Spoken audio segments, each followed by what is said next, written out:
জীবনকে সুন্দর করতে হবে ইবাদত দিয়ে, যে ইবাদত আল্লাহ তাআলা বেশি পছন্দ করে, যে ইবাদতের কারণে কবরের মধ্যে আযাব হবে না, যে ইবাদত থাকলে পরে পুলসিরাতের পুল পার হইতে কোনো কষ্ট হবে না, যেই ইবাদত থাকলে পরে ময়দানে মাহশরে টেনশন হবে না, যেই ইবাদত থাকলে পরে আল্লাহ তাআলা বিনা হিসাব জান্নাত দিয়ে দিবেন, যে ইবাদত থাকলে পরে আল্লাহর রাসূলের সাথে জান্নাত দিবেন, যে ইবাদত থাকলে পরে স্বয়ং আহকামুল হাকিমিন আপনারা আমার সাথে মুলাকাত করবেন, দেখা করবেন। বলেন সুবহানাল্লাহ। এরকম ইবাদত করতে হবে। এরকম ইবাদত যদি দুনিয়ার জমিনে করতে পারি তাহলে পরকাল নিয়ে কোনো টেনশন করতে হবে না। আর যদি ইবাদত করতে না পারি, দুনিয়া থাকায় আমাদের টেনশন শুরু হয়ে যায়, পরকালে আমার কি অবস্থা হবে, কবরে আমি কেমনে থাকবো, ময়দানে মাহশরে আমি কেমনে উঠবো, ফুলসিরাতের ফুল আমি কেমনে পার হব, আমার যদি ঠিকানা হয়ে যায় জাহান্নাম, আমি ওই জাহান্নামের আগুন আর আযাব কেমনে সহ্য করব। যদি আমরা ভালো নেক আমল করতে পারি তাহলে আমাদের দিল সাক্ষ্য দিবে যে আমার ইবাদত সুন্দর। আর আমার ইবাদত সুন্দর হওয়ার কারণে আমার সাথে শুধু জমিনের বাসিন্দাদের আচরণ ভালো হবে তা নয়, আসমানের এবং কি জমিনে যে সমস্ত ফেরেশতা আছে সকল ফেরেশতাদের আচরণ ওই মানুষটার সাথে আল্লাহ তাআলার পক্ষ থেকে বলে দিবেন, আল্লাহ তাআলা তার সাথে ওই নেককার বান্দার সাথে তুমি ভালো ব্যবহার করো। বলেন সুবহান। জমিনের বাসিন্দা মানুষ শুধু তার সাথে সুন্দর ব্যবহার করবে তা নয়, সব প্রাণী সব মাখলুক তার সাথে সুন্দর ব্যবহার। এজন্য নিজেকে সংশোধন করা। মুসলমান ভাইরা আমার, খুব খেয়াল করে কথাগুলো শুনবেন। দামি দামি কিছু আয়াত আমি আপনাদের সামনে তেলাওয়াত করেছি। আল্লাহ তাআলা বলেন, আল্লাযীনা ইয়াযকুরুনাল্লাহা কিয়ামান ওয়া কুউদান ওয়া আলা জুনুবিহিম ويتفكرون في خلق السماوات والأرض ربنا ما خلقت هذا باطلا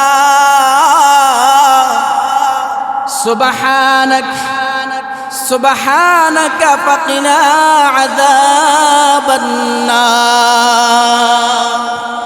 চমৎকার একটি আয়াত আল্লাহ তাআলা এই আয়াতের মধ্যে মানুষগুলোকে বলতেছে, আল্লাযীনা ইয়াযকুরুনাল্লাহা, আমার যে সমস্ত বান্দা বান্দিরা ইয়াযকুরুনাল্লাহা আমি আল্লাহ তাআলাকে স্মরণ করবে, ইয়াযকুরুনাল্লাহা কিয়ামা, এক নাম্বার স্মরণ হলো দণ্ডায়মান স্মরণ, নামাজরত অবস্থায় স্মরণ, কিয়ামা ওয়া কুউদা, দুই নাম্বার হলো বসে বসে মালিককে স্মরণ করা, তিন নাম্বার হলো ওয়া আলা জুনুবিহিম, আল্লাহ তাআলা বলে হেলিত হয়ে হেলান দিয়ে যদি শুয়ে শুয়ে আমি আল্লাহকে স্মরণ করে। এই কথার ব্যাখ্যা হলো, এক নাম্বার কথার ব্যাখ্যা হলো দণ্ডায়মান হয়ে মানে নামাজরত অবস্থায়। নামাজ যদি দাঁড়িয়ে পড়ে, এই নামাজ আল্লাহ তাআলা বেশি পছন্দ করে। এরপরে ওই ব্যক্তি যদি দাঁড়িয়ে নামাজ পড়তে না পারে, আল্লাহ তাআলার বিধান হলো তুমি দাঁড়িয়ে নামাজ পড়তে পারো না, ওয়াকুউদা, তাহলে তুমি বসে বসে নামাজ পড়ো। এবার তুমি বসে বসে নামাজ পড়তে পারো না, আল্লাহ তাআলার বিধান হলো তাহলে তুমি হেলান দিও হলো, ডেলান দিও হলো, এলিত হেলিত অবস্থায় হলো তুমি আমি আল্লাহ তাআলার বিধানটাকে সঠিকভাবে আদায় করো। ওয়া কিতাবিহিল মুনাজ্জাল حتى اتسع على الأفكار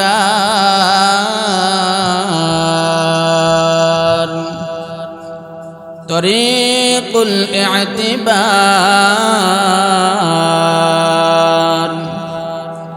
بما فصل من الأحكام وفرق بين الحلال والحرام ونشهد أن لا إله إلا الله وحده لا شريك له ونشهد أن سيدنا ومولانا محمدا عبده ورسوله الذي أرسله الله تعالى بالحق بشيرا ونذيرا وداعيا إلى الله بإذنه وسراجا منيرا أما بعد فأعوذ بالله من الشيطان الرجيم بسم الله الرحمن الرحيم الذين يذكرون الله قياما وقعودا وعلى جنوبهم ويتفكرون في خلق السماوات والأرض ربنا ما خلقت هذا باطلا سبحانك فقنا عذاب النار وقال تعالى إن الذين كفروا من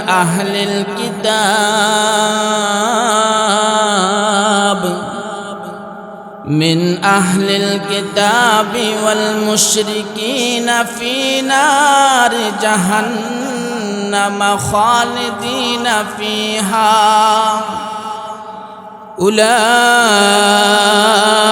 هم شر البرية إن الذين آمنوا وعملوا الصالحات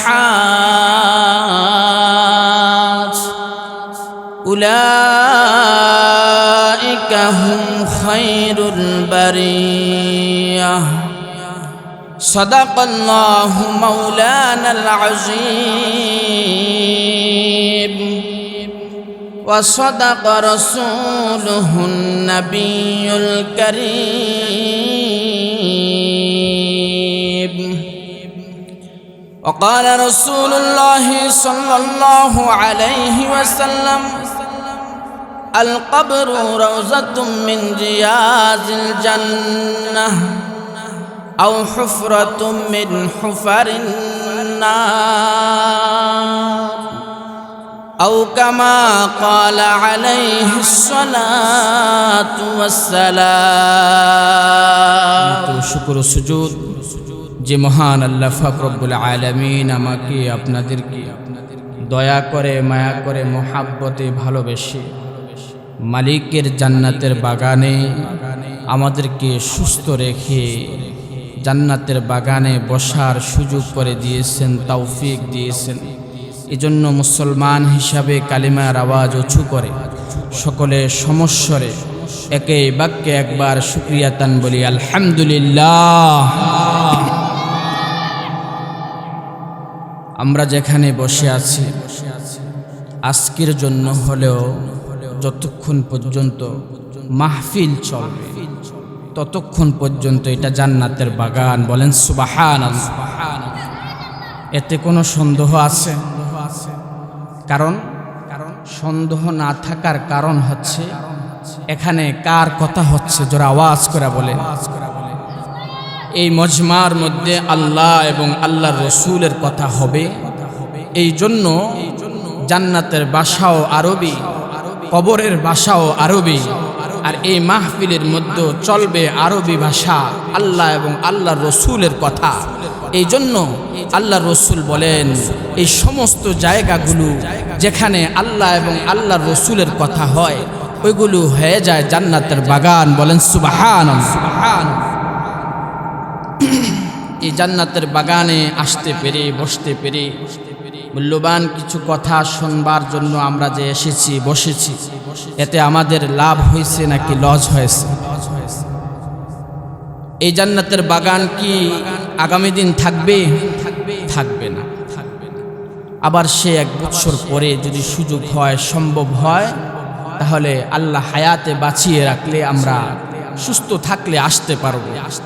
না হয় আমাদের দ্বারা কোনোভাবে সম্ভব হবে না।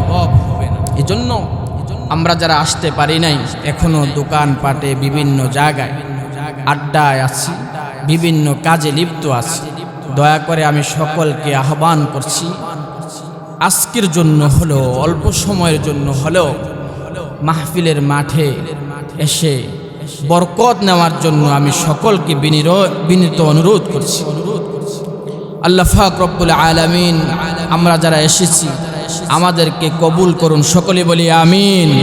এই যে আমরা জান্নাতের বাগানে বসে আছি, আমরা চাই আল্লাহ তাআলা মৃত্যুর পরে আমাদেরকে জান্নাত দান করুন। এটা চাই না? আমরা সকলেই চাই, কারণ আমাদের আসল বাড়ি কোথায়?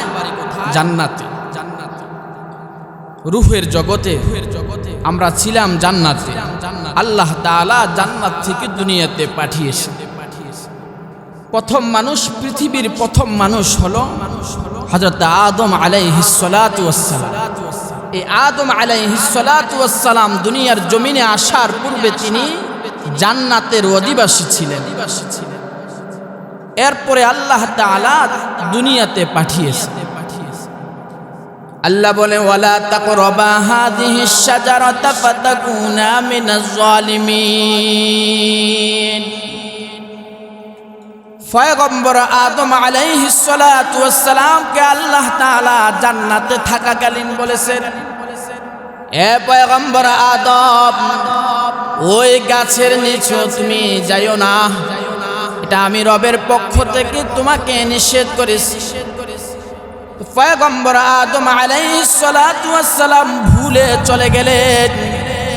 এরপরে আল্লাহ তাআলা পয়গম্বর আদম আলাইহিস সালাতু ওয়াস সালামকে দুনিয়ার জমিনে পাঠিয়ে দিয়েছে। ওখান থেকে পৃথিবীর মধ্যে মানুষের বিস্তার লাভ। এজন্য মুসলমান ভাইরা আমার, দুনিয়া থাকার জায়গা নয়, অল্প সময়ের জন্য দুনিয়াতে আসা। এই অল্প সময়ে যেন আমরা ভালো ভালো কাজ করতে পারি, অল্প সময়ের জন্য আসা, এই অল্প সময়ে যেন আমরা পরকালের সামান তৈরি করতে পারি। এভাবে আমাদের জীবন গঠন করতে হবে। এই জন্য আল্লাহ তাআলা কালামুল্লাহ নাজিল করেছেন।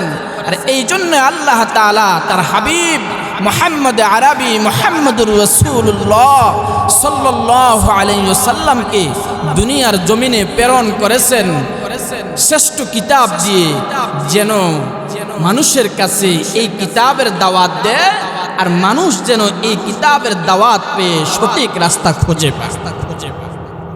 মুসলমান ভাইরা আমার, এই সঠিক রাস্তার জন্য এই মাহফিল। পয়গম্বর, আপনার আমার পয়গম্বর পর্যন্ত আল্লাহ তাআলা 1 লক্ষ অথবা 2 লক্ষ পয়গম্বর দুনিয়ার জমিনে পাঠিয়েছেন। এরপরে আর কোন নবী পাঠাবেন না, এই কথা আল্লাহ তাআলা কালামুল্লাহর মধ্যে বলেছেন, নবী আরবি হাদিস শরীফের মধ্যে বলেছে। আমার আল্লাহ তাআলা যে দুনিয়ার জমিনে আমার নবীর পরে আর কোন নবী পাঠাবেন না, এই কথা যে বলেছেন, এটা প্রমাণ হলো আল্লাহ তাআলা বলেন, মা কানা মুহাম্মাদুন আবা আহাদিম মির রিজালিকুম ওয়ালাকিন রাসূলুল্লাহি ওয়া খাতামান নাবিয়্যিন। আল্লাহ বলে, ওয়া খাতামান নাবিয়্যিন, খাতামুন নবীন, নবী আপনাকে শেষ নবী হিসাবে আমি আল্লাহ তাআলা দুনিয়ার জমিনে প্রেরণ করেছি। মা কানা মুহাম্মাদুন আবা আহাদিম মির রিজালিকুম ওয়ালাকিন রাসূলুল্লাহি ওয়া খাতামান নবীন। ওয়া কানা আল্লাহু বিকুল্লি শাইইন আলিমা। এটা হলো আল্লাহ তাআলার কথা। এবার আসুন আমার নবীর কথা। আল্লাহর রাসূল বলেন আনা খাতামুন নবী লা নাবিয়্যা বা'দি, আমি হলাম শেষ নবী, আমার পরে আর কোন নবী আসবে না। এটা হলো আপনার আমার নবীর কথা, নবীর জবান থেকে। আর যেটা নবীর কথা এটা হলো হাদিস শরীফ, হাদিসের মধ্যে বর্ণিত হয়েছে। আর যেটা আল্লাহর কথা সেটা হলো কালামুল্লাহ, স্বয়ং আহকামুল হাকিমিন কালামুল্লাহর মধ্যে নিজের ভাষাটা আরবি ভাষা হিসাবে জিবরাইলের মাধ্যমে নবীর কাছে ওহী হিসাবে প্রেরণ করেছে। বলেন সুবহানাল্লাহ। তো এই জন্য যেহেতু নবী আর আসবে না, এই নবীর দাওয়াতি কাজ কিয়ামত পর্যন্ত চালু থাকবে। কিভাবে চালু থাকবে? হয়তো মাদ্রাসার মাধ্যমে, হয়তো তাবলীগের মাধ্যমে, হয়তো এরকম ওয়াজ মাহফিলের মাধ্যমে। মাদ্রাসা চালু থাকলে আলেম হবে, আলেম হলে মসজিদ চলবে, আলেম হলে এরকম মাহফিল চলবে, আলেম হলে তাবলীগ চলবে। এগুলো হচ্ছে দিনের কাজ। দিনের কাজ তো ডাক্তার দিয়ে হয় না, দিনের কাজ তো ইঞ্জিনিয়ার দিয়ে হয় না। দিনের কাজ একমাত্র কোরআন এবং হাদিসের ইলম যাদের কাছে আছে তাদেরকে দিয়ে সম্ভব হয়। কি বলেন? ডাক্তার যেমন কোরআনের ইলম ওরকম ভাবে জানে না, সামথিং অল্প কিছু জানে, ঠিক আলেমও তেমন ডাক্তারি পড়ালেখা জানে না, হয়তো কয়েকটা ট্যাবলেট ক্যাপসুলের নাম জানে, তেমন আর বেশি কিছু জানে না, কারণ সব সেক্টর ভিন্ন ভিন্ন। তো এই জন্য আল্লাহ তাআলা বলে নবী তো আর আসবে না, নবীর কাজগুলো কিয়ামত পর্যন্ত জারি রাখতে হবে। কিয়ামত পর্যন্ত জারি রাখবে কারা? নবীর যারা ওয়ারিস হবে, যারা নবীর ইলম অন্বেষণ করে আলেম বনবে, তারা এই কাজগুলো কিয়ামত পর্যন্ত জারি রাখবে। এটা হলো মাহফিল। এই মাহফিলের মধ্যে কোনটা হালাল আর কোনটা হারাম, কোনটা ভালো আর কোনটা মন্দ, কবরে কি হবে, হাসরে কি হবে, ফুলসিরাতে কি হবে, ময়দানে মাহশারে কি হবে, জাহান্নাম কেমন আর জান্নাত কেমন, এগুলো সম্পূর্ণ আল্লাহ তাআলা কালামুল্লাহর মধ্যে দিয়ে দিয়েছেন। আর এই কালামুল্লাহর মধ্যে সব কিছু আছে, কালামুল্লাহর মধ্যে সব কিছু আছে। এগুলো আমাদেরকে জানতে হবে আর এই অনুপাতে আমাদেরকে চলতে হবে মুসলমান ভাইরা আমার। কারণ দুনিয়াতে যেহেতু থাকা যাবে না, পরকালের সামান অর্জন করে তারপরে আমাদেরকে পরকালের যাত্রী হতে হবে। এই জন্য আল্লাহ তাআলা উম্মতে মুহাম্মাদীকে বিশেষ বিশেষ কিছু রাত্র দেন, বিশেষ কিছু দিন দেন, বিশেষ কিছু মাস দেন, যেই মাসে ইবাদত করলে আল্লাহর রাসূল বলেন অনেক সওয়াব। যেমন রমজানে ইবাদত করলে অনেক সওয়াব। যেহেতু রমজান চলে গেছে, রমজান গেছে মাত্র 4 দিন হলো, আজকে যদি আপনি নফল নামাজ পড়েন, এক রাকাত নফল নামাজ পড়লে 1 রাকাতের সওয়াব পাবেন। কিন্তু রমজানে 1 রাকাত নামাজ পড়লে আল্লাহর রাসূল বলেন 1 রাকাত নফল নামাজের সওয়াবটা আল্লাহ তাআলা ফরজের সমতুল্য করে দেয়। সুবহানাল্লাহ। এটা হলো ইবাদতের মৌসুম। ইবাদতের মৌসুমে ইবাদত করা, যে সময় যে বিষয়টা করলে নিজের লাভ হবে, নিজে বেশি সঞ্চয় করতে পারবেন, ওই সময় ওই বিষয়টা বেশি বেশি করে সঞ্চয় করা। আপনি এখন রমজানের সওয়াব পাবেন, এখন আপনি হাজারো চেষ্টা করলে রমজানের যে পরিমাণ সওয়াব আল্লাহ তাআলা দিয়েছে সেটা এখন পাবেন না, কারণ সময় সুযোগ চলে গেছে। এজন্য নিজেকে আত্মশুদ্ধি গঠন করা, নিজেকে সংশোধন করা, নিজেকে ইসলাহের পথে নেওয়া এখনো সময় আছে। আল্লাহ পাক রব্বুল আলামিন বলেন জীবনকে সুন্দর করতে হবে ইবাদত দিয়ে, যে ইবাদত আল্লাহ তাআলা বেশি পছন্দ করে, যে ইবাদতের কারণে কবরের মধ্যে আযাব হবে না, যে ইবাদত থাকলে পরে পুলসিরাতের পুল পার হইতে কোনো কষ্ট হবে না। যেই ইবাদত থাকলে পরে ময়দানে মাহশারে টেনশন হবে না। যেই ইবাদত থাকলে পরে আল্লাহ তাআলা বিনা হিসাব জান্নাত দিয়ে দিবেন। যে ইবাদত থাকলে পরে আল্লাহর রাসূলের সাথে জান্নাত দিবেন। যে ইবাদত থাকলে পরে স্বয়ং আহকামুল হাকিমিন আপনারা আমার সাথে মুলাকাত করবেন, দেখা করবেন। বলেন সুবহানাল্লাহ। এরকম ইবাদত করতে হবে।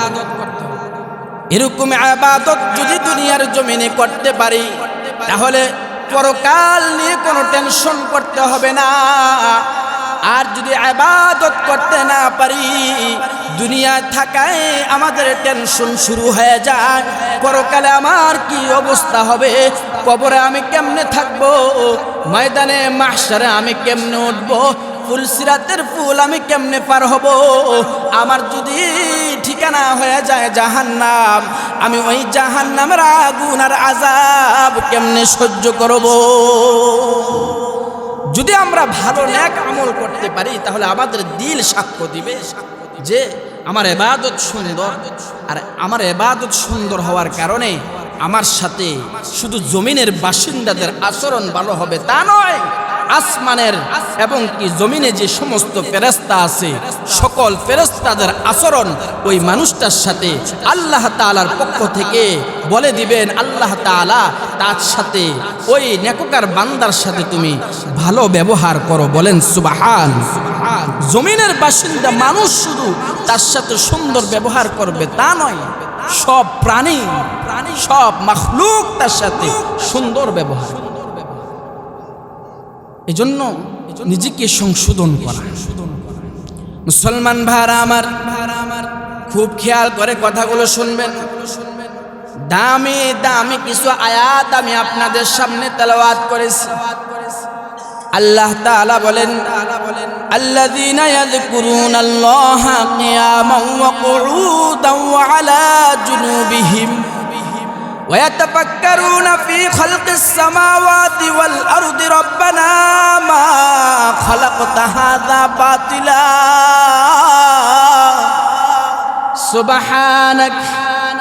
سبحانك فقنا عذاب النار। চমৎকার একটি আয়াত আল্লাহ তাআলা এই আয়াতের মধ্যে মানুষগুলোকে বলতেছে, আল্লাযীনা ইয়াযকুরুনাল্লাহা, আমার যে সমস্ত বান্দা বান্দিরা ইয়াযকুরুনাল্লাহা, আমি আল্লাহ তাআলাকে স্মরণ করবে।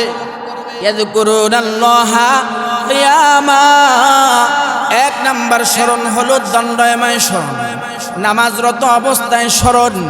কিয়ামা ওয়া কুউদা, দুই নাম্বার হলো বসে বসে মালিককে স্মরণ করা। তিন নাম্বার হলো ওয়া আলা জুনুবিহিম, আল্লাহ তাআলা বলে হেলিত হয়ে হেলান দিয়ে যদি শুয়ে শুয়ে আমি আল্লাহকে স্মরণ করে। এই কথার ব্যাখ্যা হলো, এক নাম্বার কথার ব্যাখ্যা হলো দণ্ডায়মান হয়ে মানে নামাজরত অবস্থায়। নামাজ যদি দাঁড়িয়ে পড়ে, এই নামাজ আল্লাহ তাআলা বেশি পছন্দ করে। এরপরে ওই ব্যক্তি যদি দাঁড়িয়ে নামাজ পড়তে না পারে, আল্লাহ তাআলার বিধান হলো তুমি দাঁড়িয়ে নামাজ পড়তে পারো না, ওয়াকুউদা, তাহলে তুমি বসে বসে নামাজ পড়ো। এবার তুমি বসে বসে নামাজ পড়তে পারো না, আল্লাহ তাআলার বিধান হলো তাহলে তুমি হেলান দিও হলো, ডেলান দিও হলো, হেলিত অবস্থায় হলো তুমি আমি আল্লাহ তাআলার বিধানটাকে সঠিকভাবে আদায় করো। কোনোভাবেই নামাজকে ছাড় দেওয়ার কোনো কথা আল্লাহ তাআলা বলেন নাই। দাঁড়িয়ে না পারলে বসে, বসে না পারলে শুয়ে শুয়ে হেলান দিও হলো। এবার আল্লাহ বলেন ওয়াকুউদান ওয়া আলা জুনুবিহিম ওয়া ইয়াতাফাক্কারুনা ফি খালকিস সামাওয়াতি ওয়াল আরদ। এবার যারা এই বিষয়গুলোর পরে নবমণ্ডল এবং ভূমণ্ডল, আসমান এবং জমিন নিয়ে চিন্তা করে, ওয়া ইয়াতাফাক্কারুনা ফি খালকিস সামাওয়াতি ওয়াল আরদ, জমিন এবং আসমান নিয়ে যারা চিন্তা করে, এগুলো তো আমার আল্লাহ তাআলা বানিয়েছে, এত সুন্দর করে বানালো, কেমনে বানালো? এগুলো যদি সামান্য পরিমাণ চিন্তা করে, এবার আল্লাহ বলে এই চিন্তা করলে আমি আল্লাহ তাআলার সন্ধান পেয়ে যাবে। আমি আল্লাহ তাআলা যে একজন, সে খুঁজে পাবে। কারণ এগুলো না খুঁজলে মালিককে পাওয়া যাবে না। মালিক যে কত শক্তিশালী, কত ক্ষমতাধর, এই আসমান জমিনের দিকে তাকাইলে সে আহকামুল হাকিমিন আল্লাহ তাআলাকে খুঁজে পাবে। ওয়াতাফাক্কারুনা ফি খালকিস সামাওয়াতি ওয়াল আরদ, জমিন এবং আসমান নিয়ে গবেষণা করো। তুমি দাঁড়িয়ে নামাজ পড়ো, না পারলে বসে নামাজ পড়ো, না পারলে শুয়ে পড়ো, এবং কি পাশাপাশি জমিন এবং আসমান নিয়ে, সৃষ্টিজীব নিয়ে আমি রবকে স্মরণ করো, আমি রবের কথা চিন্তা করো। এবার আল্লাহ বলেন ওয়াতাফাক্কারুনা ফি খালকিস সামাওয়াতি ওয়াল আরদ রব্বানা মা খালাকতা হাযা বাতিলা। এবার মানুষগুলো আল্লাহকে বলবে, ওগো আল্লাহ, আপনি এগুলো অযথা বানান নাই। রব্বানা মা খালাকতা হাযা বাতিলা, এত কিছু যে দুনিয়ার জমিনে সৃষ্টি করেছেন, এগুলো আপনি অযথা বানান নাই। এগুলো আমাদের জন্য, অথবা পৃথিবীর বুকে যত মাখলুক আছে ওই মাখলুকের জন্যই আপনি সৃষ্টি করেছেন। আমাদের চোখে এগুলো অযথা মনে হলো, এগুলো অযথা নয়, এগুলো যথাযথ কাজে আপনি বানিয়েছেন। যথাযথ কাজে মালিক এই আসমান জমিন, আসমানে এবং জমিনে যত কিছু দেখতেছি, যেগুলো আমার আপনার প্রয়োজন নাই, ওইগুলোর প্রয়োজন হলো অন্য মাখলুকের। অন্য মাখলুকের যেগুলোর প্রয়োজন নাই, আরো যে কত মাখলুক আল্লাহ তাআলার কাছে আছে, এর কোনো হিসাব নাই। কোনো জিনিস অযথা আল্লাহ তাআলা পৃথিবীর বুকে বানান না। এজন্য মালিক বলে রব্বানা মা খালাকতা হাযা বাতিলা, আমি কোনো জিনিস পৃথিবীর বুকে অযথা বানাই নাই, সবগুলো আমি যথাযথভাবেই বানিয়েছি। হয়তো তোমাদের কোনোটা কাজে লাগে, কোনোটা কাজে লাগে না। এবার মানুষ বলবে সুবহানাক, মালিক আপনি হলেন পবিত্র। সুবহানাক ওয়া কিনা আযাবান নার, ও মালিক আপনি আমাদেরকে জাহান্নামের আগুন থেকে বাঁচান। আমরা জাহান্নামের আগুন থেকে বাঁচতে চাই, আমরা জাহান্নাম থেকে বাঁচতে চাই, আমরা কবরের আযাব থেকে বাঁচতে চাই। এই আয়াতের মধ্যে আল্লাহ তাআলা সুন্দরভাবে এই কথাগুলো বলেছে।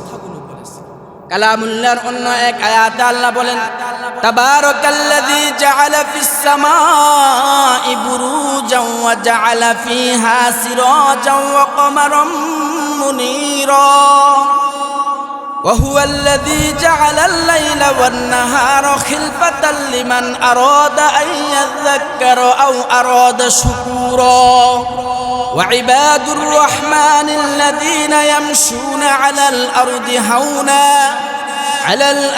هونا وإذا خاطبهم الجاهلون قالوا سلاما والذين يبيتون لربهم سجدا وقياما والذين يقولون ربنا اصرف عنا عذاب جهنم إن عذابها كان غراما। এই আয়াতগুলোর মধ্যে আল্লাহ তাআলা আল্লাহর সৃষ্টিজীব নিয়ে কথা বলেছেন, আর মালিক বলেছেন আমার এই সৃষ্টিজীব নিয়ে ভাবো, কেন আমি দিন বানালাম, কেন আমি রাত্র বানালাম, কেন আমি আসমানের মধ্যে চন্দ্র সূর্য এগুলো বানালাম, কেন আমি তারকারাজি বানালাম। এগুলো নিয়ে যদি ফিকির করো, এগুলো নিয়ে যদি চিন্তা করো, আল্লাহ বলে তখন তোমরা আমি রবকে পেয়ে যাবে।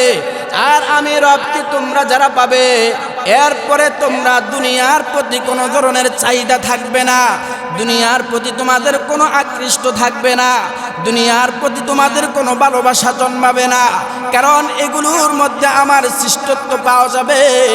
আর যখন তোমরা আমার সৃষ্টি সম্পর্কে জেনে যাবে, তখন তোমরা আমি রবের ইবাদতের মধ্যে মশগুল হয়ে যাবে। সুবহানাল্লাহ। এজন্য সব কথা আল্লাহ তাআলা কালামুল্লাহর মধ্যে বলেছেন, সব কথা বলেছেন। এখন আমাদের দরকার হলো বেশি বেশি করে এই কথাগুলোর উপর আমল করা। এই কথাগুলোর উপর আমল করলে আমাদেরই লাভ, আমাদের লাভ হবে না? আমরা যদি বেশি বেশি করে নামাজ পড়ি, রোজা রাখি, আল্লাহ তাআলা যেভাবে বলেছেন ওইভাবে যদি আমরা সঠিকভাবে চলি, তাহলে আমাদের হয়তো দুনিয়ার জিন্দেগি কিছু সময়ের জন্য কষ্টের হবে, কিন্তু পরকালের জিন্দেগি তো কিছু দিনের নয়। পরকালের জিন্দেগি তো অনন্ত অসীম। সেখানে যারা গেছে তারা কি আর পৃথিবীর বুকে ফিরে আসতে পেরেছে? তাদের খবর কি আজও পর্যন্ত পেয়েছেন? আমার পাশে তো কবরস্থান, আমার দুই পাশে দুই কবরস্থান। এই যে এত কাছে থাকা অবস্থা খবর নিতে পারি না, অথচ আমাদের থেকে লক্ষ লক্ষ মাইল দূরে প্রবাসে যারা থাকে, আমরা মোবাইলের মাধ্যমে হলেও আমরা তাদের খোঁজ খবর নিতে পারি না? কারণ তারা জীবিত। তারা জীবিত থাকার কারণে তারা লক্ষ মাইল দূরে থাকলেও আমরা তাদের থেকে ভালো মন্দ খোঁজ খবর পাই। আর যারা মৃত, দুনিয়ার জমিন থেকে চলে গেছে, তারা যদি আমার ঘরের পাশেও থাকে, এরপরও আমি আমার মার খবর, আমার বাবার খবর, আমার আপনজনের খবর ঘরের পাশে থাকা সত্ত্বেও পাই না। কি বলেন, ঠিক কিনা? এবার বুঝুন, মানুষ মরে গেলে তখন আর কোনো কিছু জানা যায় না, কোনো কিছু তার থেকে পাওয়া যায় না, কিন্তু ওই মানুষটা আমাদের কাছে অনেক কিছু চায়। মৃত মানুষটা জীবিত মানুষের কাছে অনেক কিছু চায়। সেজন্য দুনিয়াতে জীবিত থাকা অবস্থায় মৃত মানুষটার জন্য দোয়া করে, সেজন্য দুনিয়াতে মৃত মানুষটার জন্য সাদকা করে, সেজন্য পৃথিবীর বুকে জীবিত থাকা অবস্থায় মৃত মানুষটার জন্য ভালো ভালো নেক আমল সাদকা তার কবরে ইসালে সওয়াব হিসাবে পাঠায়। এটা সে চায় কবরের মধ্যে।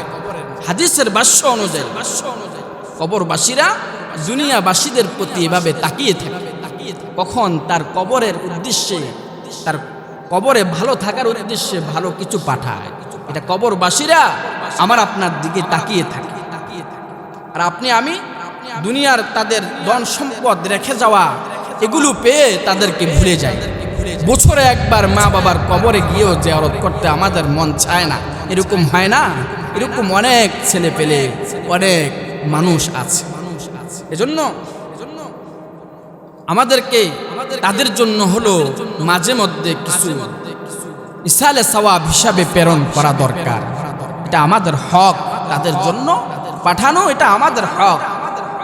আমরা যখন আবার মারা যাব তখন আমাদের জন্য এরকম পাঠানোর ব্যবস্থা দুনিয়ার জমিনে করে যেতে হবে। আমাদের সন্তানগুলোকে এভাবে বানিয়ে যেতে হবে। আমার আপনার বাড়ির সামনে কবরস্থান থাকা সত্ত্বেও যেমন খোঁজ খবর নিতে পারি না, যদি ভালো কাজ করি, এই ভালো কাজের একটা হিস্সা, ভালো কাজের একটা অংশ আল্লাহ তাআলা অটোমেটিকলি তাদের কবরের মধ্যে পাঠিয়ে দেন। বলেন সুবহানাল্লাহ। মুসলমান ভাইরা আমার, এই জন্য আল্লাহ তাআলা বলেন, ইন্নাল্লাযীনা কাফারু মিন আহলিল কিতাব মিন আহলিল কিতাবি ওয়াল মুশরিকিনা ফি নারি জাহান্নাম খালিদিনা ফিহা। মালিক সূরাতুল বাইয়িনার মধ্যে কত সুন্দর করে বলতেছেন, যারা কাফের, যারা আহলে কিতাব, যারা আল্লাহর কথাকে বিশ্বাস করে না, ইন্নাল্লাযীনা কাফারু মিন আহলিল কিতাবি ওয়াল মুশরিকিন, আর যারা মুশরিক, আল্লাহর উপরে ঈমান আনে না, আল্লাহ তাআলার সাথে শরীক করে। এবার আল্লাহ তাআলা ওই শ্রেণী সম্পর্কে ঘোষণা দিচ্ছেন। কেমন ঘোষণা? সুসংবাদ নয়, আল্লাহ তাআলা আযাবের ঘোষণা দিচ্ছেন। ইন্নাল্লাযীনা কাফারু মিন আহলিল কিতাব ওয়াল মুশরিকিনা ফি নারি জাহান্নাম। আল্লাহ তাআলা বলে, ওই শ্রেণীর জন্য আমি আল্লাহ তাআলা জাহান্নাম নির্ধারণ করে রেখেছি। নাউজুবিল্লাহ, নাউজুবিল্লাহ। ইন্নাল্লাযীনা কাফারু মিন আহলিল কিতাবি ওয়াল মুশরিকিনা ফি নারি জাহান্নাম খালিদিনা ফিহা। মালিক বলে ওই শ্রেণীর লোকগুলো যখন জাহান্নামে প্রবেশ করবে, এবার কয়দিন জাহান্নামের মধ্যে থাকবে? আল্লাহ বলেন খালিদিনা ফিহা, তারা চিরকাল ওই জাহান্নামের মধ্যে থাকবে। একটা সময়ের জন্য, এক সেকেন্ডের জন্য তারা দুনিয়ার জমিনে অথবা জাহান্নাম থেকে বের হয়ে জান্নাতের হাওয়া বাতাস খাবে, এই সুযোগ আল্লাহ তাআলা তাদেরকে দিবে না। খালিদিনা ফিহা উলাইকা হুম শাররুল বারিয়াহ। আল্লাহ বলে এরা হলো সবচেয়ে নিকৃষ্ট প্রাণী, নিকৃষ্ট জাতি। কারণ তারা কাফের, তারা মুশরিক। এই কারণে আল্লাহ তাআলা বলে তারা হলো নিকৃষ্ট জাতি, কারণ তাদের ভিতরে মানুষ হওয়া সত্ত্বেও ঈমান আনয়ন করে নাই। এই জন্য আল্লাহ তাআলা বলেন উলাইকা হুম শাররুল বারিয়াহ, তারা হলো নিকৃষ্টতম জাতি, তারা হলো সবচেয়ে খারাপ মানুষ। এরপরের আয়াতে আল্লাহ বলেন ইন্নাল্লাযীনা আমানু ওয়া আমিলুস সালিহাত উলাইকা হুম খায়রুল বারিয়াহ। মজার ব্যাপার হলো আল্লাহ তাআলা যেখানে কাফেরের কথা আনেন সেখানে ইমানদারের কথা আনেন, যেখানে জান্নাতের আলোচনা আনেন সেখানে জাহান্নামের আলোচনা আনেন, যেখানে ফরজের বিধান আনেন সেখানে সুনানের কথা আনেন, সুন্নতের কথা আনেন। এই জন্য আল্লাহ বলে যেহেতু প্রথম আয়াতে আমি আল্লাহ তাআলা কাফেরের কথা উল্লেখ করেছি, মুশরিকের কথা উল্লেখ করেছি, মুশরিকদের প্রতিদান কি হবে, মুশরিকরা কোথায় অবস্থান করবে সেটাও আমি বলে দিয়েছি, মুশরিকরা কেমন ধরনের মানুষ সেটাও আমি বলে দিয়েছি। এবার শোনো শোনো, যদি কেউ ঈমান আনে, কেউ যদি নেক আমল করে, আল্লাহ তাআলা কত সুন্দর করে ওই শ্রেণীর লোকগুলোকে আল্লাহ তাআলা সুসংবাদ দিতেছে ইন্নাল্লাযীনা আমানু ওয়া আমিলুস সালিহাত।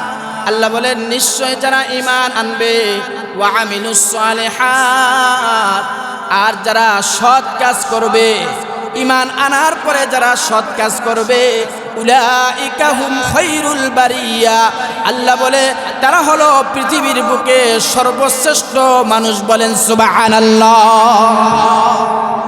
কিসের কারণে তারা সর্বশ্রেষ্ঠ হয়েছে? ঈমান আনয়নের কারণে, ঈমান আনার কারণে তারা দামি হয়েছে। ঈমান এনে এরপরে যখন পাশাপাশি তারা আবার নেক আমল করেছে, সৎ কাজ করেছে, এরপরে তাদের দাম আরো দিন দিন বৃদ্ধি পেতে আল্লাহ তাআলা বৃদ্ধি করে দিয়েছে। তাহলে বুঝতে হবে কাফেরের দাম, তারা তো মানুষ ছিল, কিন্তু তারা ঈমান না আনার কারণে তাদের ঠিকানা হয়েছে কোথায়? জাহান্নামে। আর আমরাও তো মানুষ, কিন্তু আমরা এত দামি হলাম কেন? আমরা একমাত্র দামি হয়েছি এই কারণে আমরা আল্লাহ তাআলার উপরে ঈমান এনেছি, আমরা নবী আরবের উপরে ঈমান এনেছি, আমরা পরকালের উপরে ঈমান এনেছি, আমরা কিতাবের উপরে ঈমান এনেছি, আমরা ফেরেশতাগণের উপরে ঈমান এনেছি। শুধু তাই নয়, ঈমান আনার পরে আমরা ভালো কাজ করেছি। এই কারণে আল্লাহ তাআলা আমাদেরকে বলেছে এরা হলো পৃথিবীর বুকে জমিনের উপরে সর্বশ্রেষ্ঠ মানুষ। বলেন সুবহানাল্লাহ। এবার সর্বশ্রেষ্ঠ মানুষকে আল্লাহ তাআলা কি সুসংবাদ দিচ্ছেন, আর সর্বনিকৃষ্ট মানুষগুলোকে আল্লাহ তাআলা কি ভয়ঙ্কর আযাবের কথা বলেছেন একটু আগে আমরা শুনেছি।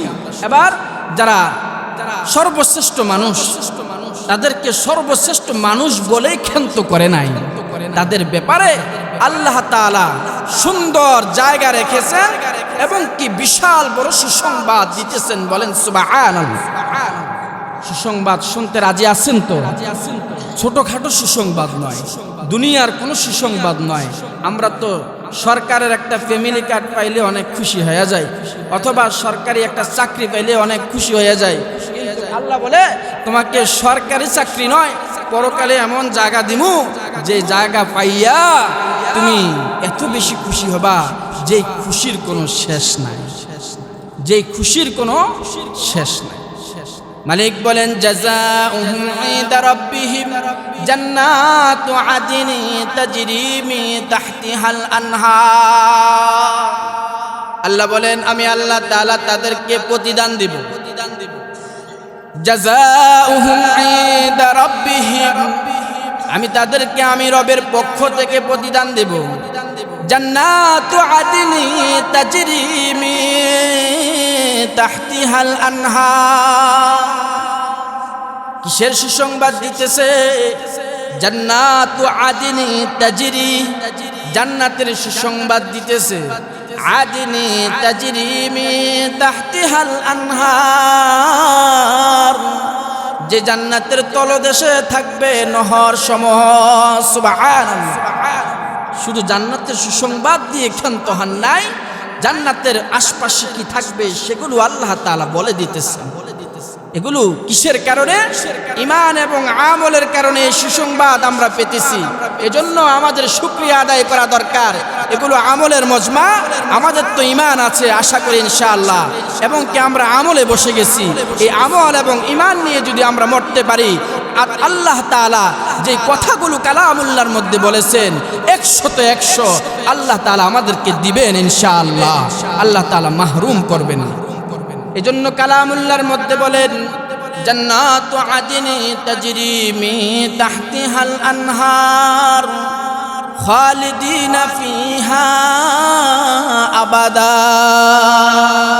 এবার মুমিন বান্দারা যখন জান্নাতে প্রবেশ করবে, জান্নাতের চতুর্পাশে আল্লাহ তাআলা নাজ নিয়ামত দিয়ে যখন ভরপুর করে দিবে, এবার এই মুমিন বান্দাগুলো জান্নাতে গিয়ে কয়দিন থাকবে? কয়দিন থাকবে? আল্লাহ তাআলা সেটাও বলে দিতেছেন। আদনি তাজরি মিন তাহতিহাল আনহার খালিদিনা ফিহা আবাদা। তারা সেখানে গিয়ে চিরকাল থাকবে, চিরজীবন থাকবে। তারা সেখানে গিয়ে আর জান্নাত থেকে বের হবে না। সুবহানাল্লাহ। বাড়ি গিয়ে বলেন সুবহানাল্লাহ। এনে বললে লস হইব, গুনাহ হইব, কেউ কথা কয় না, শুধু হুজুরের কথা কইব। টিয়া দিয়ে আনছি না হুজুর, আলোচনা করে টিয়া লয়ে যাবে হুজুরে, আর আমরা কেলে কথা কই। বিষয়টা কি এরকম? তাহলে সুবহানাল্লাহ বললে কার লাভ? শুধু কি লাভ? সুবহানাল্লাহর ওয়াজ করলে তো আবার সমাজে গেব, বড় হুজুর আইতেছে, আপনাদের প্রধান বক্তা, তখন হুজুরের সময় নষ্ট হয়। আপনারা ভালো করে জানেন সুবহানাল্লাহর কি ফায়দা। একটা সুবহানাল্লাহ বললে আল্লাহ তাআলা জান্নাতের মধ্যে কি লাগায়? গাছ লাগায়। তো সবাই জানে, কিন্তু সুবহানাল্লাহ বলতে আমাদের কষ্ট হয়। আপনি আমলের মজমাও সুবহানাল্লাহ বলেন না, তাহলে আপনি কোন মজমায় গিয়ে সুবহানাল্লাহ বলবেন? অন্য মজমায় গিয়ে ভুলেও না। আপনি আমলের মজমায় সুবহানাল্লাহ বলতে পারেন না, আপনি অন্য মজমায় গিয়ে সুবহানাল্লাহ বলবেন, এটা তো আশা করাও যায় না। এই জন্য আল্লাহ তাআলা আমাদেরকে সুসংবাদ দিতেছেন। কিসের সুসংবাদ? জান্নাতের সুসংবাদ। জান্নাতে কি কি নিয়ামত থাকবে সেগুলো আল্লাহ তাআলা কালামুল্লাহর মধ্যে বলে দিতেছে। যে শুধু এক জায়গায় বলেছেন তা নয়, আল্লাহ তাআলা কালামুল্লাহর মধ্যে অসংখ্য অগণিতবার কালামুল্লাহর মধ্যে জান্নাত এবং জাহান্নামের আলোচনা করেছে। মুসলমান বার আমার, এবার আল্লাহ তাআলা বলেন খালিদিনা ফিহা আবাদা। মুমিন বান্দা যারা ঈমান আনার পরে, নেক আমল করার পরে মুমিন বান্দা হয়েছে, আর ঈমান আমল নিয়ে যারা মারা গেছে, আল্লাহ তাআলা তাদেরকে জান্নাত দিবে। এবার এই জান্নাতে তারা সব সময় থাকবে। আল্লাহ বলে চিরঞ্জীব, চিরস্থায়ী সময়ের জন্য তারা থাকবে। এবার চিরস্থায়ী সময়ের জন্য থাকার পরে আল্লাহ তাআলা কেন তাদেরকে চিরস্থায়ী সময়ের জন্য রাখবেন? খালিদিনা ফিহা আবাদা রাদিয়াল্লাহু আনহুম ওয়া রাদু আন। কেন রাখবেন? এত লম্বা সময় ঢুকলে আর বের হওয়ার কোনো প্রয়োজন নাই। এই জান্নাতে আপনাকে আমাকে রাখবে। কেন রাখবেন? আল্লাহ বলে রাদিয়াল্লাহু আনহুম ওয়া রাদু আন। তারা দুনিয়ার জমিনে ভালো ভালো কাজ করে আমি আল্লাহ তাআলাকে সন্তুষ্ট করেছে, আর আমি আল্লাহ তাআলা তাদের প্রতি সন্তুষ্ট হয়েছি। এই কারণে আমার বানানো জান্নাতটা আমি তাদের জন্য লিখে দিলাম। বলেন সুবহানাল্লাহ। একেবারে রেজিস্ট্রেশন করে দিবে আল্লাহ তাআলা। যেহেতু আর ওখান থেকে দুনিয়াতে আসার আর কোনো সুযোগ নাই, আপনার জান্নাতটাকে আল্লাহ তাআলা রেজিস্ট্রেশন করে দিবে, একবারে সব সময়ের জন্য আপনি জান্নাতে থাকবেন। এই জন্য আল্লাহ তাআলা পরকালে আপনার আমার জন্য, ঈমান ওয়ালার জন্য, আমল ওয়ালার জন্য, ভালো কাজ করনে ওয়ালার জন্য আল্লাহ তাআলা জান্নাত বানিয়েছে। রাদিয়াল্লাহু আনহুম ওয়া রাদু আন যালিকা লিমান খাশিয়া রাব্বাহ। আল্লাহ বলেন তারা আমি রবকে ভয় করেছে, এই কারণে আমি আল্লাহ তাআলা তাদের প্রতি দয়া করেছি। যেহেতু আমার প্রতি তারা ভয় করেছে, আমি আল্লাহ তাআলা কেন তাদেরকে দয়া করব না?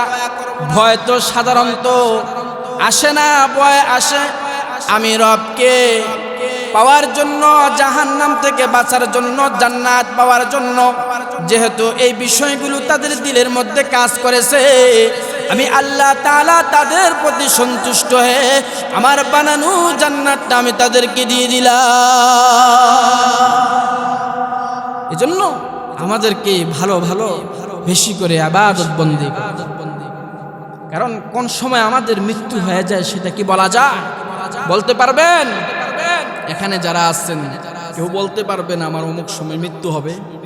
এই কথা বলার কারণ ক্ষমতা আছে? যে কোনো মুহূর্তে আজরাইল চলে আসতে পারে। এজন্য আজরাইল আসার আগে আপনাকে আমাকে কবরের সামান কি করতে হবে? তৈয়ার করতে হবে।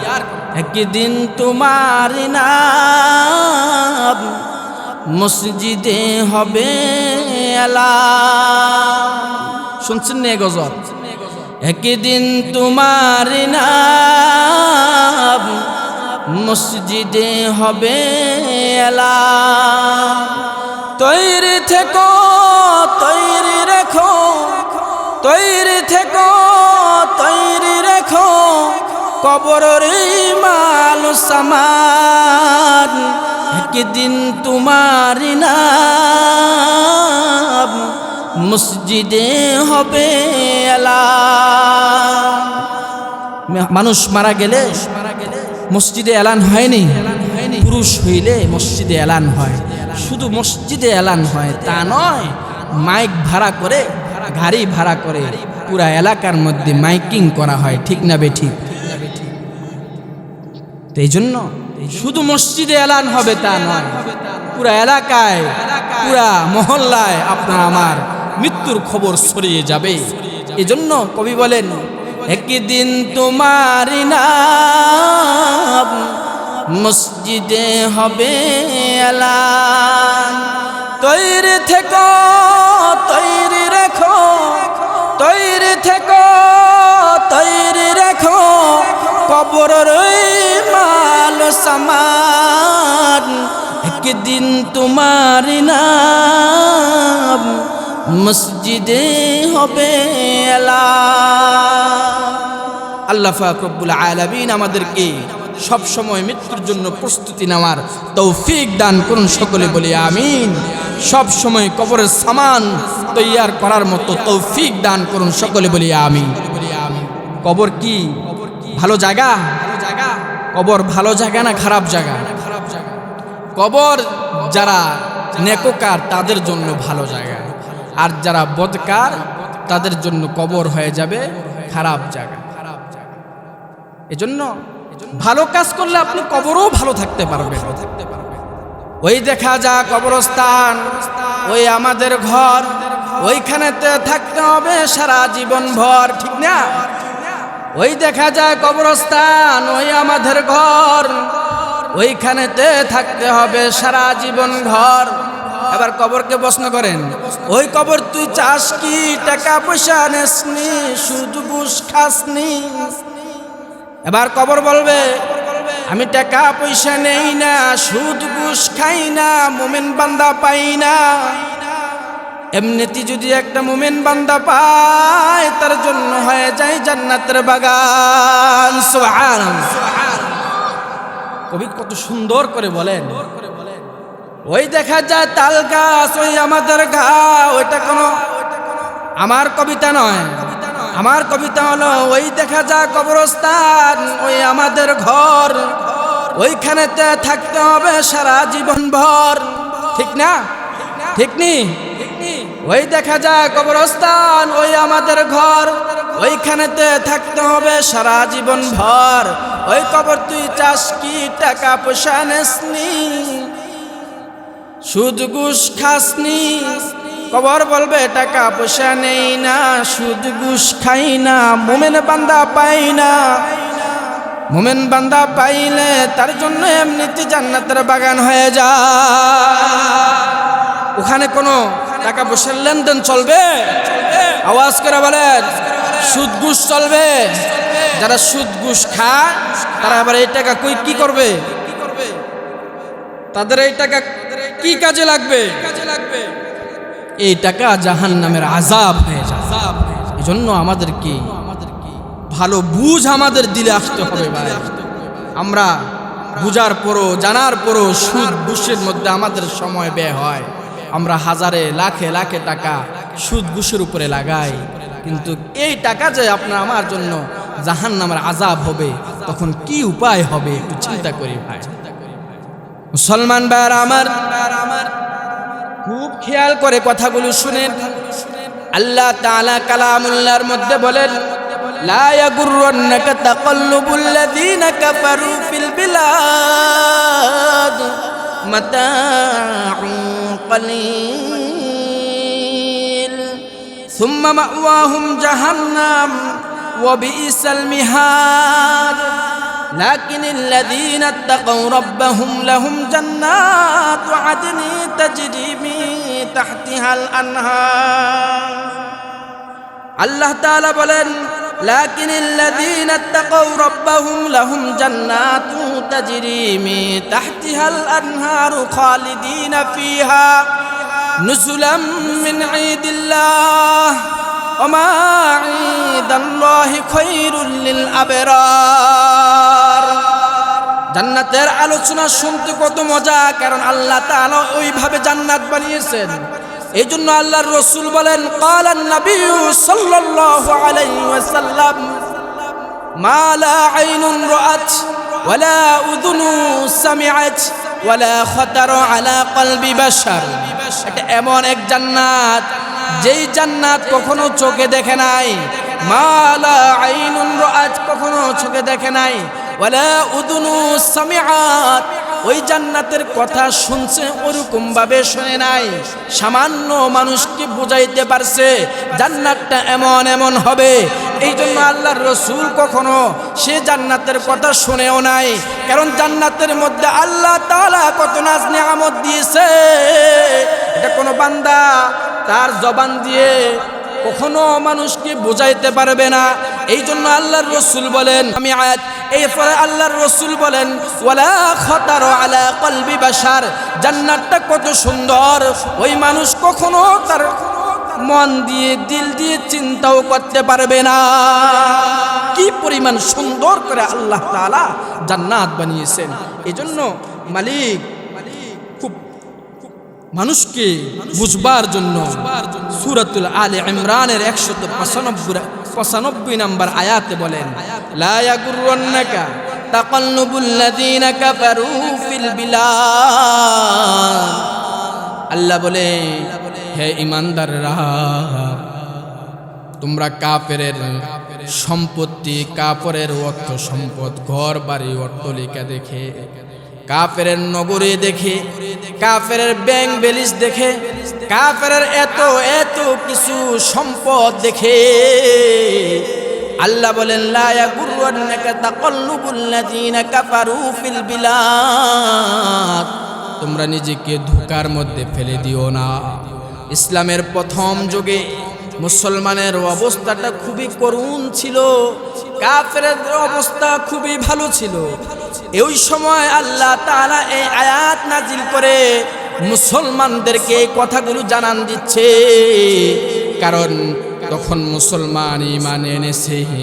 ঈমান আনার পরে মুসলমান অসহায়, মুসলমান ঘর বাড়ি ছেড়ে দিয়ে ঈমান আনার পরে মুসলমানের অবস্থা যখন জীর্ণ শীর্ণ হয়ে গেল, এবার মুসলমানের দিলের মধ্যে এই কথাগুলো আসবে, এই কথাগুলো আসবে আল্লাহ জানে। এই কারণে আল্লাহ বলে লা ইয়াগুররান্নাকা তাকাল্লুবুল্লাযীনা কাফারু ফিল বিলাদ। ও আমার ইমানদার বান্দারা, তোমরা কাফেরের অট্টলিকা, কাফেরের ধন সম্পদ, ব্যাংক বেলিস, ঘর বাড়ি, দালান কোটা দেখে নিজেকে ধোঁকার মধ্যে ফেলে দিও না। আল্লাহ বলেন কেন ফেলবা না, কেন তাদের এই সম্পদের প্রতি তুমি লোভ করবা না? মালিক পরের আয়াতের মধ্যে বলেন মাতাউ কালিল।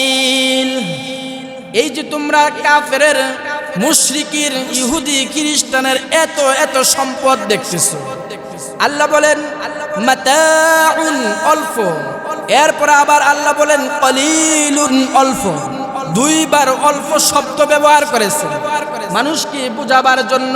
আল্লাহ তাআলা দুইবার অল্প শব্দটা এনেছেন যেন মানুষ বুঝে, যেন মুসলমান বুঝে তাদের সম্পদ আছে, কিন্তু আল্লাহ তাআলা বলে এই সম্পদ তাদের কাজে আসবে না। তোমাদের সম্পদ নাই, তোমাদের ধন দৌলত নাই, তোমাদের ব্যাংক ব্যালেন্স নাই, তোমাদের টাকা পয়সা নাই, আল্লাহ বলেন তোমাদের আছে কিন্তু ঈমান, ঈমানের মতো দৌলত তোমাদের আছে। এই ঈমানের মতো দৌলত থাকার কারণে তোমরা কিন্তু তাদের চেয়ে অনেক বেশি দামি। সুবহানাল্লাহ, সুবহানাল্লাহ। কাফেরের তো অনেক সম্পদ আছে, মুসলমানের কিচ্ছু নাই। মুসলমানের আছে কি? ঈমান। আচ্ছা বলেন তো, যাদের ঈমান নাই কিন্তু অনেক সম্পদ আছে, তারা মৃত্যুর পরে কই যাবে? তাহলে তাদের এই সম্পদ তাদের কোনো কাজে লাগবে? আর মুসলমানের কোনো সম্পদ নাই, আছে কি? ঈমান। আল্লাহ রসুল বলেন যার ভিতরে ঈমান আছে সে মৃত্যুবরণ করার পরে আল্লাহ তাআলা ঈমানের কারণে কেমন পরিমাণ জান্নাত দিবে। রসুল বলেন একেবারে সর্বশেষ যাকে আল্লাহ তাআলা জান্নাতটা দিবে শুধুমাত্র ঈমানের কারণে, শুধুমাত্র ঈমানের কারণে সর্বশেষ জাহান্নামীকে যে জান্নাতটা দিবে, জাহান্নাম থেকে মুক্তি করে ঈমানের কারণে। আল্লাহ রসুল বলেন এই দুনিয়ার সমান 10টি দুনিয়া একত্রিত করলে যত বড় হবে ওই পরিমাণ একজন লাশ ইমানদারকে এই পরিমাণ জান্নাত দান করবে। বলেন সুবহানাল্লাহ, আরো জোরে চিল্লায়া বলেন সুবহানাল্লাহ। তাহলে কেন আল্লাহ তাআলা বললেন তোমাদের তো কিচ্ছু নাই কিন্তু তোমরা দামি, তাদের তো অনেক কিছু আছে তারা বেদামি? কেন বললেন? ঈমান না থাকার কারণে। আল্লাহ বলেন মাতাউন কালিল সুম্মা মাওয়াহুম জাহান্নাম। তাদের অনেক সয় সম্পদ আছে কিন্তু তাদের ঠিকানা হবে কোথায়?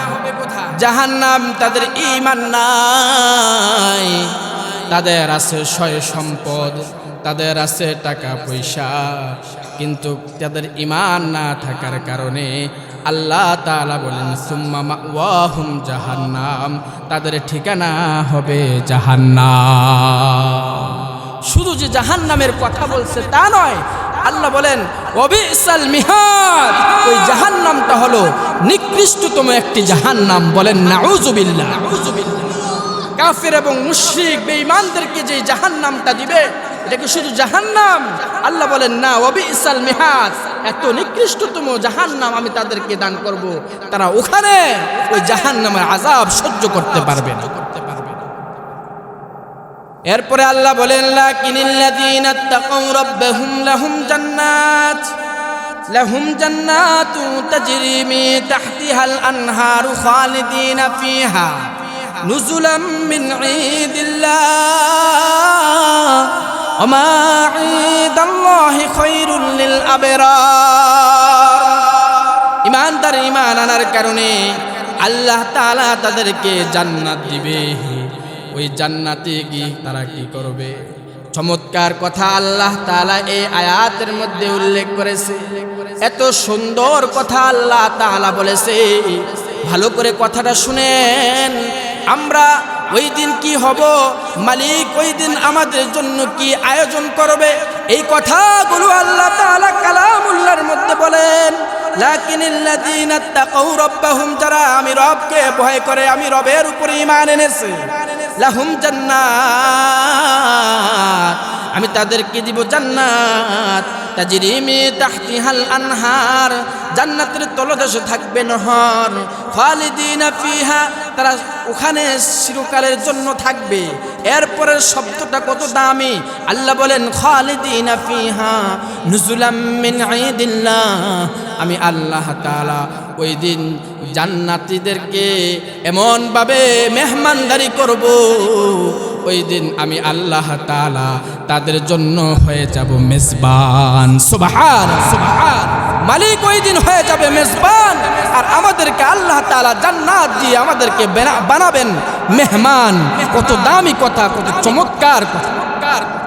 আমাদেরকে মালিক জান্নাত দিয়ে ওই দিন মালিক হয়ে যাবেন মেজবান, তিনি সকল কিছুর আয়োজন করবেন আর বলবেন এগুলো তোমার জন্য, তুমি দুনিয়ার জমিনে আমি রবকে ভালোবেসেছো, আমি রবকে ভয় করেছো, আমি রবের কথাকে বিশ্বাস করেছো, আমি রব তোমাকে যেভাবে বলেছি সেভাবে তুমি পালন করেছো, সেভাবে তুমি জীবন যাপন করেছো, এই জন্য আমি আল্লাহ তাআলা তোমার প্রতি সন্তুষ্ট হয়ে তোমাকে আমি মেহমান বানিয়ে দেব জান্নাতের মধ্যে, আর আমি আল্লাহ তাআলা হয়ে যাব মেজবান। কি প্রয়োজন, শুধু আমি রবের কাছে বলতে হবে না, তোমার দিলে আসা সত্ত্বে, দিলে আসার সাথে সাথে আমি আল্লাহ তাআলা তোমার সামনে সব কিছু উপস্থিত করে দেব। বলেন সুবহানাল্লাহ। আর কি করবে বলেন, মালিক আপনাকে আমাকে জান্নাতের সুসংবাদ দিতেছে, শুধু সুসংবাদ দিয়ে মালিক ক্ষান্ত হন নাই, কি কি নিয়ামত থাকবে সেগুলো আল্লাহ তাআলা জানান দিতেছে। এরপরও যদি আমরা মালিকের নাফরমানি করি তো মালিক আপনার আমার উপরে দয়া করবে নাকি গুসা হবে? আওয়াজ দিয়ে বলেন, দয়া করবে নাকি গুসা হবে? গুসা হবে। এজন্য মালিককে গুসা করা যাবে না, মালিককে খুশি করাইতে হবে, শয়তানকে বেজার করাইতে হবে। আমাদের সমাজ তো এখন এমন, আমরা তো এখন এমন হয়ে গেছি, আমরা শয়তানকে বেজার করি, এরপরে আমরা আমাদের মালিককে অসন্তুষ্ট করে রাগান্বিত করে ফেলি, গুসা করে ফেলি। অথচ দরকার ছিল মুমিনের মালিককে খুশি করানোর, শয়তানকে বেজার করানোর। অথচ মুসলমান ইমানদার শয়তানকে খুশি করায়, আল্লাহকে বেজার করায়। এই জন্যই তো আমাদের উপরে বিভিন্ন সময় বিভিন্ন রকম ভাবে আল্লাহ তাআলা আযাব দিতেছে, বিভিন্ন সময় আল্লাহ তাআলা মুসিবত দিতেছে, বিভিন্ন সময় আল্লাহ তাআলা বিপদ দিয়ে আমাদেরকে এইগুলো বুঝাইতেছে যে তুমি আমার নাফরমানি করো, এই কারণে আমি আল্লাহ তাআলা তোমাকে অশান্তি দিতেছি, তোমার ঘরের মধ্যে আযাব দিতেছি, অশান্তি দিতেছি, তোমার মধ্যে আমি বিশাল বড় রোগ দিতেছি, কারণ তুমি আমি রবকে রাগান্বিত করে ফেলো, শয়তানকে খুশি করে ফেলো। এই কারণে আমি আল্লাহ তাআলা তোমাকে বিশাল বড় বড় রোগ দিয়ে অথবা ঘরের মধ্যে অশান্তি দিয়ে আমি আল্লাহ তাআলা আযাব দিতেছি। এবার আরেকটি কথা শুনুন, চমৎকার কথা। যেহেতু শাওয়াল মাস, কোন মাস? এই মাসের কিছু ফজিলত আছে, শুনবেন ফজিলত। এর মধ্যে একটি ফজিলত যুবকদের জন্য।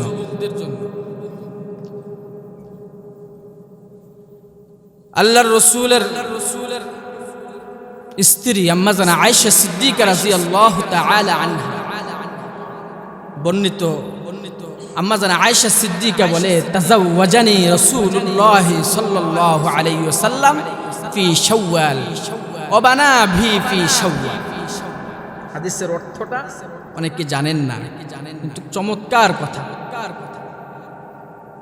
যুবকদেরকে আল্লাহর রাসূল এই সুসংবাদ দিতেছে, রমজানের পরে যে মাসটা আসতেছে ওই মাসটা হচ্ছে শাওয়াল মাস। ওই মাসে আল্লাহর রাসূল বিবাহ করেছেন।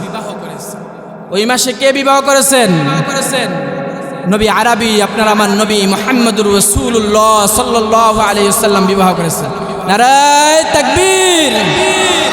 প্রধান বক্তার আগমন, শুভেচ্ছার স্বাগতম। হযরত মাওলানা মাসুদুর রহমান বেলালী সাহেবের আগমন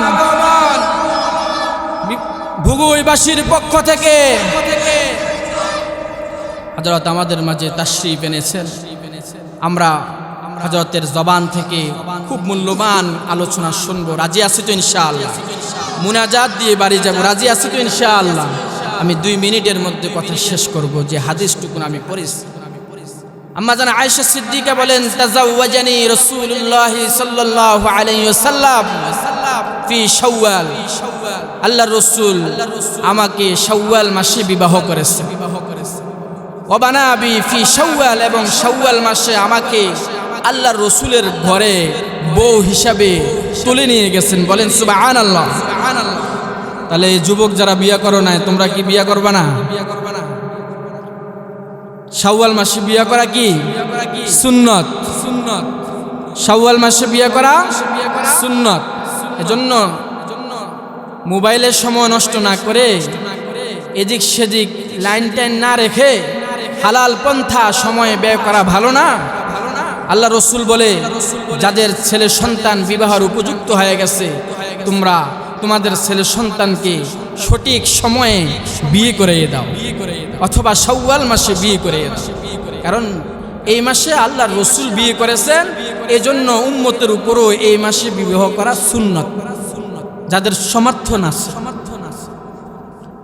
আবার আল্লাহর রসুল এই শাওয়াল মাসে যখন আম্মা জান আয়েশা সিদ্দিকা রাদিয়াল্লাহু তাআলা আনহার 9তম বছর, 6তম বছরে আম্মা জান আয়েশা সিদ্দিকাকে বিয়ে করেছেন। 9ম বছরে আল্লাহর রসুল আম্মা জান আয়েশা সিদ্দিকাকে বউ হিসাবে ঘরে নিয়ে গেছেন। এজন্য আর ওই মাসটাও ছিল শাওয়াল মাস। যেই মাসে উঠিয়ে নিয়ে গেছেন ওটাও শাওয়াল মাস, যেই মাসে বিবাহ করেছেন ওই মাসটাও ছিল কি শাওয়াল মাস।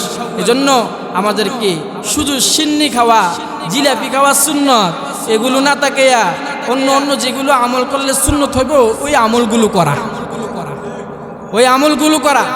আমার এক মুসল্লি, আমি একটা কথা বলি শোনেন, বয়স হয়েছে, ছেলে ফেলে হয়ে গেছে, মোটামুটি এখনো সব কাজ নিজেরটা নিজে করতে পারে। তো এর বউ মারা গেছে।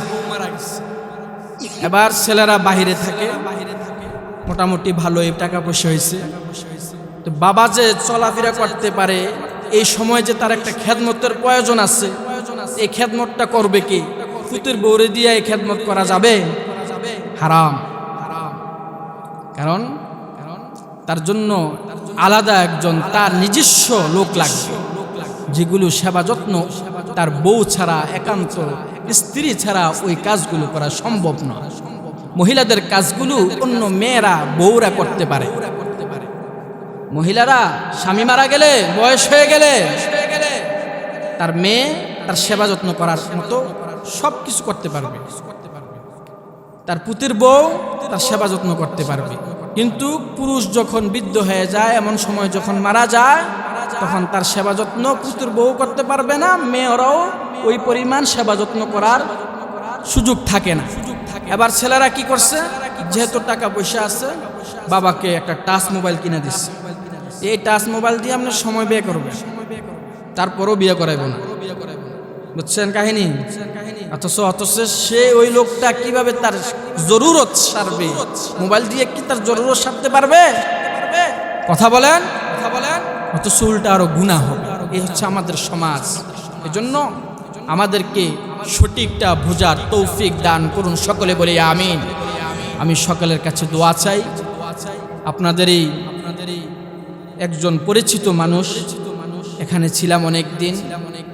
আপনাদের মোহাব্বতে, মুসল্লিদের মোহাব্বতে, এলাকার মোহাব্বতে বারবার আসা হয়। আমিও অনেক মোহাব্বত করি আমার এই সমাজের প্রত্যেকটা মানুষকে, ছোট থেকে বড় পর্যন্ত, যুবক থেকে বৃদ্ধ পর্যন্ত সকলে যেমন আমাকে মোহাব্বত করে, আমিও আমার দিল থেকে তাদেরকে খুব মোহাব্বত করি। আল্লাহ তাআলা এই মোহাব্বতটাকে দিনের জন্য কবুল করেন। সকলে বলি আমিন।